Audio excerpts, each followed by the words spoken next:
ఒక పులి బిడ్డ చిన్నగా ఉంది, నడుచుకుంటూ పోతుంది. పక్క నుంచి గొర్రెల మంది ఒక 100 గొర్రెలు పోతున్నాయి. దీనికి ఏం తెలియదు, చిన్నగా ఉంది, నడుచుకుంటూ ఆ గొర్రెల మందులో కలిసిపోయింది. పోతున్నది ఇక వాళ్ళతో ఉండి వాళ్ళతో పెరుగుతుంది. మంద ఎవరిది? గొర్రెల మంద. సోబత్ తాసీల్ అంటే ఇదే. ఆ గొర్రెల మందతో ఉన్న పులి ఇంత ఉన్నది, ఇంత అయిపోయింది, కానీ సౌండ్ మాత్రం మేక సౌండ్ వస్తుంది. చూస్తే పులి, ఒక పెద్ద పులి చూస్తుంది, ఏంది నువ్వు పర్వంత తీస్తున్నావు, నువ్వు నేను ఒకటి, నా సౌండ్ ఎంత బాగుంది, నీకేమైంది? గొర్రెల మందలా గంటలు కలిసి ఏం సౌండ్ నీది అది కాదు, ఒరిజినల్ సౌండ్ బయటికి అంటాడు. దీనికి అలవాటైపోయింది బాగా, మే అంటుంది. ఇక ఇది ఈగో ప్రాబ్లం, పరువు పోతుంది కదా. ఈ పెద్ద పులి ఏం చేస్తే తీసుకొని నీళ్ళలో చూపిస్తుంది, చూడు నువ్వు నేను ఒకటే, చూడు ట్రై చేయి అంటాడు. గట్టిగా ప్రయత్నం చేపించి క్లాసులు చెప్పి ధ్యానం చేపించి పిరమిడ్లో కూర్చోబెట్టి తిట్లు తిట్టి స్టోరీలు చెప్పి క్లాసులు చెప్పి ఒరిజినల్ సౌండ్ అప్పుడు బయటకు వచ్చింది. అది సింహం. That is pyramid master. ఒరిజినాలిటీని బయటికి తీసుకొచ్చే ప్రయత్నం చేస్తుంది pyramid society. That is Patri sir. నేను అట్లా ఉండే, డిగ్రీ ఫైనల్ ఇయర్ వరకు నా పక్క సీట్లో ఉన్నవాడితో మాట్లాడలేదు నేను ఎప్పుడు, కానీ ఇప్పుడు 3 రోజులు మాట్లాడుతున్నా మైక్లో. That is the product of Patri sir. మా వాళ్ళు అంత పరిశాన్, ఇంకేం పట్టిందో ఏమో, ఊరు తిరిగి ఇట్లా క్లాసులు చెప్తాను మొక్కుకున్నావా అన్నది మా అత్త. ఈ ఊర్లో తిరుగుడు ఏంది, చెప్పుడు ఏంది, నీకేమొస్తుంది, ఇట్లా మొక్కుకున్నావా అన్నాడు. అమ్మ నీ బిడ్డకి గిఫ్ట్లు వస్తాయి, చదివింపులు వస్తాయని పెళ్లి చేస్తావా అని అడిగిన. అట్లా చెయ్యాలి కదా, ఇది కూడా చెయ్యాలమ్మా అన్నాను.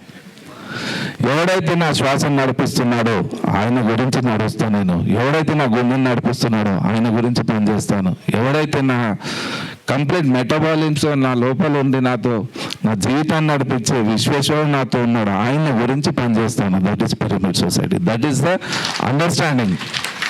ఒక అండర్స్టాండింగ్ కావాలి మనకు. ఏం లేదు, క్లియారిటీ. వంట, తింట, పంట, ఆకలి తినాలి, నిద్ర వస్తే పండుకోవాలి, ఎవడైనా బెదిరిస్తే భయపడాలి, చావు వస్తే చచ్చిపోవాలి, బ్యాండ్తోనే పోవాలి, అంతే. ఎట్లయిపోయింది జీవితం. పురుగుల మంది తాగి పశువులు ఎప్పుడైనా సూసైడ్ చేసుకున్నాయా? మనుషులు చేస్తున్నారు. సీట్ రాకుంటే సూసైడ్, లవ్లో ఫెయిల్ అయితే సూసైడ్, పంటలు రాకుంటే సూసైడ్, తెలంగాణ రాకుంటే సూసైడ్, లవ్లో ఫెయిల్ అయితే సూసైడ్, ఎగ్జామ్లో ఫెయిల్ అయితే సూసైడ్. ఇంత దౌర్భాగ్య స్థితి ఎందుకైంది? కారణం లోపలంతా చచ్చిపోయింది. మనసు, బుద్ధి, చిత్తం, అహంకారం, లోపల ఉన్న సాఫ్ట్వేర్ అంతా బూజుపడిపోయింది, చంగు పడిపోయింది, దానికి భయాలతో ఉంది. దానికి యాసిడ్ పోసే పని నేను చేస్తాను. కంప్లీట్గా యాసిడ్ పోసేస్తాను నేను లోపలంతా. నా క్లాస్ ఉన్నాడు ఎవడు ఇంట్లో ఉన్నాడు, ఇక అది పక్క. లక్షల మంది పరిగెడుతున్నారు, అలాంటి పని నేను చేస్తాను. ఇది కాకుండా ఇంకేం చేద్దాం? ఇక ఎప్పుడు పొట్ట బట్ట చచ్చిపోయేదాకా అదేనా? ఏమన్నా ఉండాలి, కొద్దిగా లైఫ్ స్టైల్ని మార్చుకోవాలి. నేను చెప్పేది అది. కొద్దిగా ట్యూన్ చేయండి. సండేస్ ఇంట్లో ఉండొద్దు, సన్యాసి అయిపోవాలి. Monday to Saturday you spend for your physical life. Me family గురించి ఏం చేసుకుంటారో చేసుకోండి. సండే ఒక్కరోజు నో ఫ్యామిలీ, నో పొట్ట, నో బట్ట, ఓన్లీ స్పిరిచువల్ వర్క్, భగవత్ కార్యం గురించి పెట్టేయాలి. సంవత్సరంలో వచ్చే 58 సండేలు ఫిక్స్ చేసుకోవాలి, నోట్ చేసేయాలి, అంతే. ఏదో ఊరికి వెళ్ళిపోండి, కొత్త వాళ్ళతో కలవండి, మాట్లాడండి, వాళ్ళతో కూర్చోండి. బాధలు ఎట్లుంటాయో తెలుస్తాయి మనకు.